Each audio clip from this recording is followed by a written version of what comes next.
ሲገባ ጠንካራና ጣፋጭ የሆነ ሲወጣ ግን የረጠበና የላላ ነገር የሚሆን ምንድነው? ሰላም ሃይ ሳሮንና ናዮሚ ሶስት ጥያቄ ጠይቃችኋለሁ። ሶስቱንም ከመለሳችሁ 1000 ብር ታሸንፋላችሁ። ሁለት ከሆነ 500 አንድ ከሆነ 100። የመጀመሪያ ጥያቄ ሲገባ ጠንካራና ጣፋጭ የሆነ ሲወጣ ግን የረጠበና የላላ ነገር የሚሆን ምንድነው? እኔ አለኝ ማስቲካ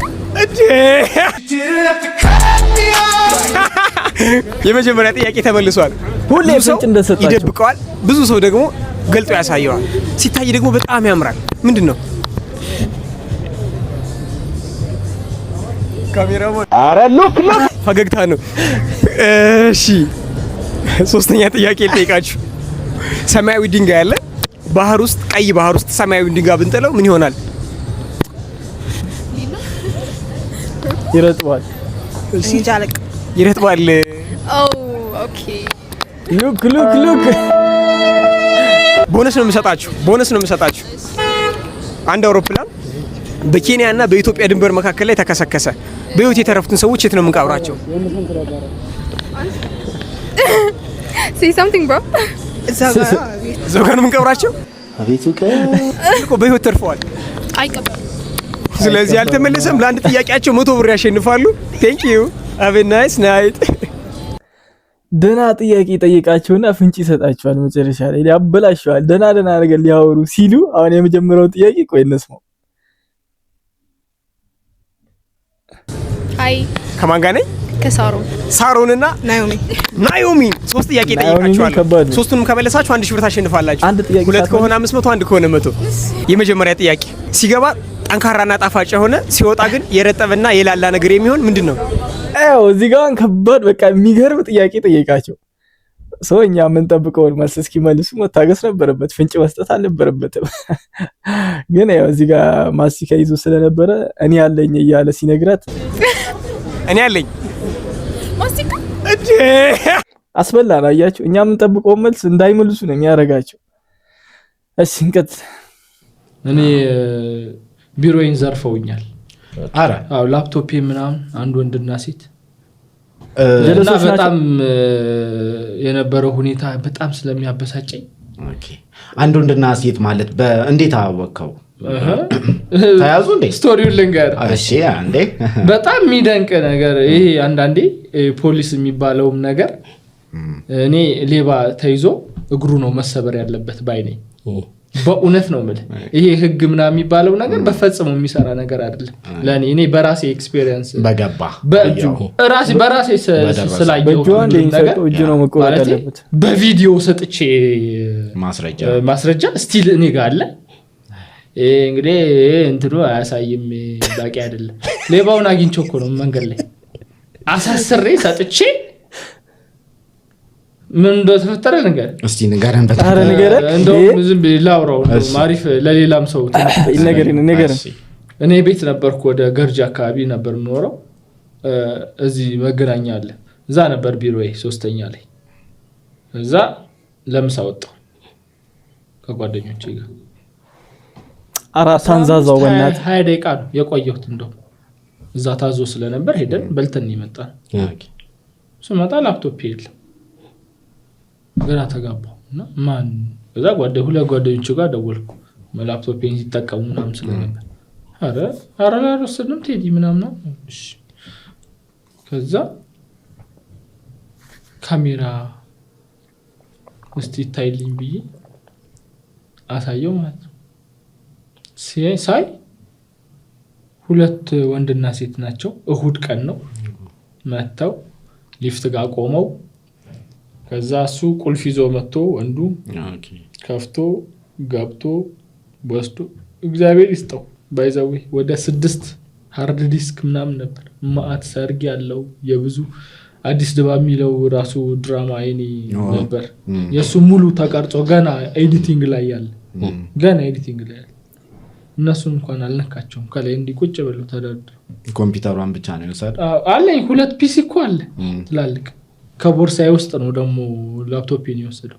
አንዷን ፒሲ ብቻ ነው ነጥሎ የወሰደው። አለል ያለው ነው ታዲያ የሚወስደው ምን ገዙ ነው? እና ዲስክቶፕ ተሸክሞል ሊወጣ ነው እንዴ? እንትን እቺ ፐርሰናል እንትኗ ላፕቶፕዋ የሆነ ቦታ ጀርባው ላይ ቢሆን ሾግሯት ይወጣል። ዲስክቶፑንማ እንዴት ይዞብ ይወጣል ነው ይዞት ይወጣ። አረገዛት በላት በሁሉ ከዛ በጣም አዘንኩ ምናምን እዛ አመለከትን ምናምን እሺ ምናምን ፋይሉን ስጡኝ አልኳቸው።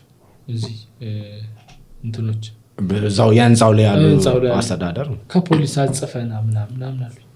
እኛ እንደዚህ አንሰጥ ይሄው አሳያችሁኛ እንዴ ለምን በሶስት ምናምን ካሜራ ምናምን ይታዩ ምንድነው ማለት አሳያችሁኝ እኮ እናንተ እኮ አልተንከባከባችሁትም እንጻው እኔ ሳልኖር የመጠበቅ ኃላፊነት እኮ ያለባችሁ እናንተ ናችሁ። እንደውም እነሱ ናቸው ፖሊስ ጋር ይዘው ሜዳ ያለባቸው ያንጻው ጭራሽ አንሰጥ ምናምን ለምን ማሰጥ እሺ ምናምን አጻፍኩኝ ይዤ መጣውና ለዋለው አንደኛው ከሁለት ካሜራ በኩል ያለው አጥፍተውታል ራሳቸው በእኔ ያው ራሳቸው ናቸው። መጨረሻ ላይማ ሃርድ ዲስኩን ላሰጡኝ ሪከቨር አድርገ ብለው ከተማቴ የሚጫወቱት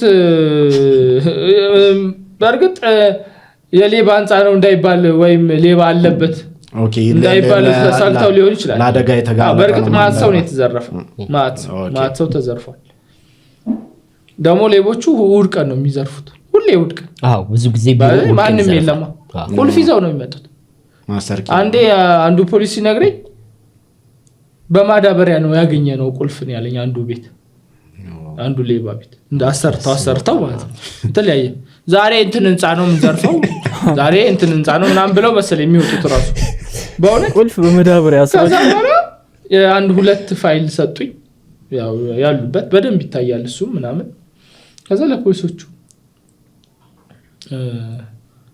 ሰጧቸው። ምን ሆነ መሰለ በሳምንቱ ካሜራ ላይ የታዩ ሰዎች መጥተዋል ተብሎ ተደወለልኝ።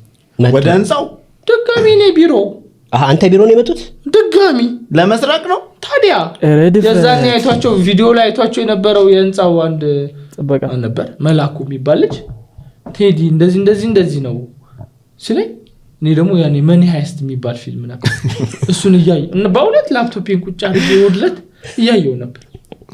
እንዴት ወርወሬው እንደተነሳው ሊገርቡ ነበር። ላፕቶፑ የጓደኛዬ ነው።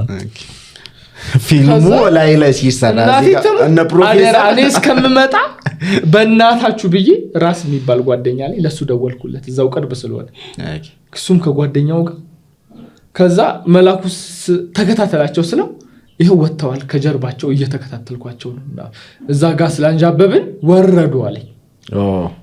ሊሰርቁ ነበር የመጡት ቁልፉን ይዘው ሊገርቡ ነበር። ድጋሚ ይኸው ያንኑ ልብስ ያንኑ ጫማ እንዳረጉ ማለት ጸጽቷቸው መሆን አለበት። ሃርድ ዲስኩ እንትኑ ልክ አንተ ከተሰረቀ በኋላ ብዙ ነበር አስበህ እንደምትበሳጨው እነሱ ሄደው እዛ ጋር ላፕቶፑ ያለ ሃርድ ዲስኩ ብለው ነው የመጡት። ከዛ በኋላ ተከታተሏቸው ያዟቸው እንዳትንቀሳቀሱ ምናምን ብለው የሆነ ግቢ ውስጥ ገቡ። ሴቷ ገባች ሮጣ እሱን ያዙት። እዛ ፖሊስ ጣቢያ ዘውት መጡ። እኔ ፖሊስ ጣቢያ ጠበቅኳቸው ቀጥታ ሂጅ። ከዛ በቃ እኔ ምን ልሁን እንዲያየሁት ሌባውን እሳት ሆንኩ። በቃ ምን ከዛ ምን ሆነ ፋይል ተከፈተ ምን ተባለ። ከዛ እሱ ታሰረ። ሴቷ እንግዲህ ትፈለጋለች አይዞ ትመጣለች። ኦሬዲ ሌቦቹ ተይዘዋል እና ምንድነው የህግ አካላት ላይ የሆነ ቅሬታ እንዳለበት ነገር ለማስመሰል ይሞክራል። ምንድነው አፍንጫ ሳይመር ታድለ ለፍስፍስ ስለሆንሽ ነው ይቅርታ ያረግሽለት። ምን ታስባላችሁ ግን በእነዚህ ልጆች ዙሪያ? እኔ ራሱ እንደዛ ነው የሚሰማው። እሺ ለፍስፍስ እሺ ይሄ ጥያቄ ደግሞ ለኔ ነው። ለፍስፍስ ሰነፍ ስለሆንሽ ነው ድጋሚ ይቅርታ ያደረግሽለት። ጀግና ሴት ብቻዋን ታግላ ስኬታማ ሆና እሱን ትበቀለዋለች እንጂ ድጋሚ አትቀርበውም። ቴንኪው ለጥያቄው። ግን አሁንም ይሄ የኔ ኦፒኒየን ነው። እሺ ምነግራችሁ ግዴታ ምናምን አይደለም አለ መቀበል መብታችሁ ነው። አሁን ስለ ከኔ አንግል ነው ማወራችሁ። እቺን ሐሳብ ማለት ነው። እኔም አንድ ሰሞን በቃ ሙቭ አድርጌ ስራዬን ሰርቼ ላይፌን አስተካክዬ ልጄን እያሳደግኩኝ እበቀለዋለሁ ይሄን ሰውዬ ያኔ እቺን የመሰለች ሚስት አጣው ብሎ እንዲንገበገብ አደርገዋለሁ ብዬ ወላዲተ አምላክን ነው የምላችሁ አስቤ አውቃለሁ። ወይ ብላን አስቤ በስነ ስርዓት በቃ ተነስቼ ነበር እና ከዛ ድንገት ነው እግዚአብሔር ታሪኩን ሙሉ ቄሪር ያደረገው። ከዛ ግን ቁጭ ብዬ ሳስብ ባይ ወይ ማለት ነው ካልኩሌሽን በጣም አደጋ ነው ካልኩሌሽን። በቃ ዝም ብሎ ጥሩን እያሰብን መሄድ ካልቻለን ላይፍ በጣም ከባድ። የዚች ልጅ ልብና የዚች ልጅ አስተሳሰብ በጣም ይለያል። እኔ ይቅርታ ስታደርግለት ከደበራቸው ሰዎች አንዱ ነኝ። ይቅርታ መደረግ አልነበረበትም ለዚህ ሰውዬ። ግን ያው አስተሳሰባችንና ምንድነው ውሳኔያችን ልክ እንደ መልካችን ይለያያልና አርግዛ ምናምን በቃ የሱ ልጅ አርግዛ በቃ በእርግዝና ሰዓት ምናምን ትቷት ይሄድ አልፈልግሽም ምናምን ብሎ በዛ ወቅት ታሪኩን ሰምታችሁታል መቼም። እና ለዚህ ሰውዬ ይቅርታ አይገባውም ከሚል ሰዎች መሃል ነኝ ነበርኩ። ግን ጀለስ ይቅር ብላ ጨራሻው ነው እኔ ሻመት ነው የኖርኩት እዚህ ምድር ላይ። ግን ከዚህ በኋላ ምኖረውን እድሜ ሳስብ በጣም ነው የሚያስፈራው። በቃ ጥሩ ነገሮችን ብቻ እየተቀበልን ካልሄድን ሁሉንም መጥፎ ነገሮች የምናስተናግድ ከሆነ በጣም አስቸጋሪ ነው። አሁን እኔ እሱ አጣኋት ብሎ እንዲያዝን በቃ ራሴን ለውጬ ምናምን ያ ፋይናንሻሊ ምናምን በደንብ ገንዘብ ምናምን የሚመጣ ነገር ነው። ገንዘብ እግዚአብሔር ያግዛል። ግን ፋይናሊ ራሴ ነኝ አእምሮ የሚጎዳው። እኔ የማስበው ነው። እሺ ጋይስ እንዳይደብራችሁ ራሴ ነው አእምሮዬን የምጎዳው። ይቻላል ባይ ዘ ዌይ አም ሶሪ ለዚህ ንግግር ግን በቃ ባይመጣ ይቅርታ ባይ ልጁን የምር ማሳደግ ባይፈልግ ኖሮ ኦፍ ኮርስ አምላኬን ይዤ በስነ ስርዓት ሰጥ ለጥ ብዬ ልጄን አሳድጋለሁ፣ ስራዬን በደንብ እሰራለሁ። ግን መጣ አይደለ? መጣ ኦኬ ነው ማለት ነው እኔ እና ደግሞ በቃ ልቤ የሚነግረኝ አይደለም ማዳምጠው። በቃ ጥሩ ነው፣ ጥሩ ስሜት ተሰማኝ። ይቅርታ ብሎ ሲመጣ ጥሩ ስሜት ተሰማኝ። ሶሪ በዛ ነው ተተቶሽ ሂዶ ይቅርታ ብሎ ሲመጣ አይከብድም። በጣም ምስኪንና በጣም ደግ የሆነች ልጅ ነች። የምሬ ነው። ሴቶች ምን አሉ ሁላችሁ እንደሷው ተረዳችሁኝና ኦኬ ላለኝ ባይመጣ ኖሮ ግን ቀጥለጥ ብዬ ስራዬን እሰራለሁ፣ ጄና ሳድጋለሁ፣ ፋሚሊን እረዳለሁ ነው እንጂ ከዛ ውጪ አሁን መጥቶ እሱን ሪጀክት አድርጌ ይቅርታ ብሎ እግዚአብሔርም ያዝንብኛል በእርግጠኝነት ማርያምን። እና ደግሞ የሆነ ቀን ይጸጽተኛል። እና ደግሞ ምንም ቢሆን እኮ ጥሩ ጊዜዎችን አሳልፈናል ምናምንና መወደው ሰው ነው። የሆነ ጊዜ ከሆነ ሰው ጋር ሲሆን ምናምን ሌላ አግብቶ ልጆች ወልዶ ለልጆቹና ለሚስቱ ፍቅር ሰጥቶ ምናምን እኔ እዚህ ጋር ልጄ የእሱን ፍቅር በደምብ ሳያገኝ ምናምን ብዙ ነገር ሳስብ እረበሻለሁ። ራሴ ነኝ እረበሻለሁ። ሰው በቃ ይቅርታ ማድረግ ብቻ ነው የመረጥኩት። እኔ አላቅም። ይሄም ነገርም ወቀሳ ላይ ያደርስብኝ ይችላል ይሆናል። ግን ይሄ የኔ ሐሳብ ነው።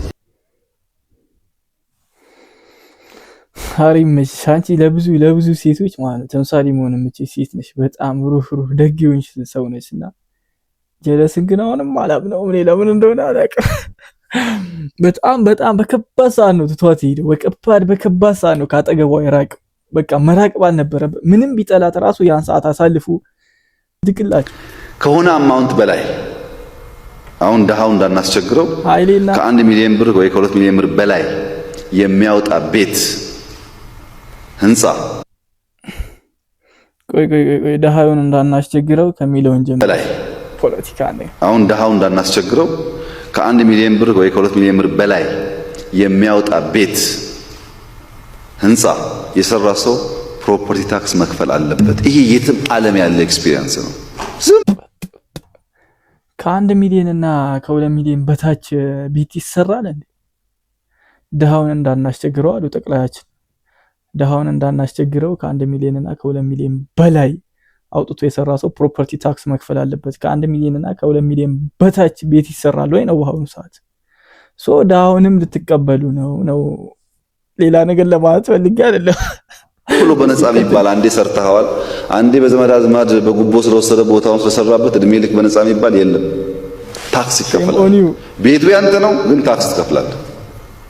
ስንት ነው አማውንቱ? ስንት መሆን አለበት? አጥኑ ስሩ። ደሃው እንዳይጎዳ ዝቅተኛ ቤቶችን ተዋቸው፣ ችግር የለም። ዋናውን ህንጻ ዋናው የለም የድሃው ቤት እኮ ቢያንስ በቃ እንደምንም በቃ ለፍቱ ጥሩ ግሩ ምናምን የሚበላው ቤት ማለት ነው።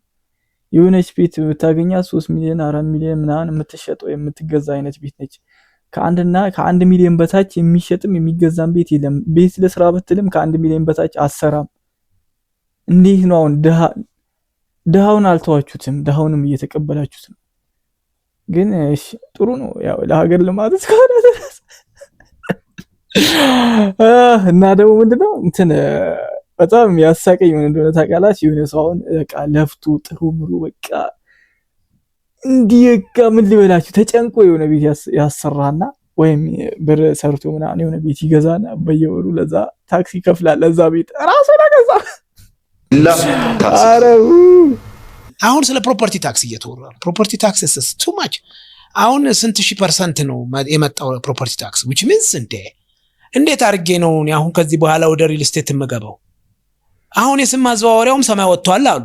እንዴት አድርጌ ነው ወደ ሪል ስቴት የምገባው? የዚህ ፕሮፐርቲ ታክስ ጉዳይ አሁን ከተነሳ በጣም ብዙ ለሀገሪቷም የማይጠቅም ነገር ብዬ ነው የማስበው። ምክንያቱም እኔ በስቶብኛል ፕሮፐርቲ ታክስ ከፍል የነበረው 20 ምናምን ሺህ 30 ምናምን ሺህ አሁን በሚሊዮን ደረጃ ስትጠየቅ በ2 በ3 ሚሊዮን ስትጠየቅ ወደምንት ምንድነው የሚያመጣው? አሁን እኔ ልሽጥም ብል ህንጻውን የሚገዛኝ የለም። ያም እንደኔው ችግር ውስጥ ሊገባል። ልሽጥ ደግሞ ስትል ምንድነው ስም ማዛወሪያም ሌላ ሆኗል አሉ ታሪኩ። እና አሁን ብዙ አልሚዎች በአሁኑ ሰዓት ስታክ አድርገዋል ይመስለኛል፣ እየሸጡ አይደለም።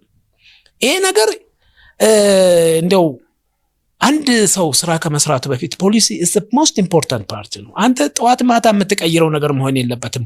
ፖሊሲ ስትቀይር በዛ እንትን ውስጥ ያሉ ብዙ ሰዎች ዳሜጅ የሚያደርጉ ኦፍ ኮርስ አድቫንቴጅ የሚጠቀሙ አሉ፣ የስ ይኖራሉ፣ ግን በጣም ጥቂቶች ናቸው። በአብዛኛው ግን ፖሊሲ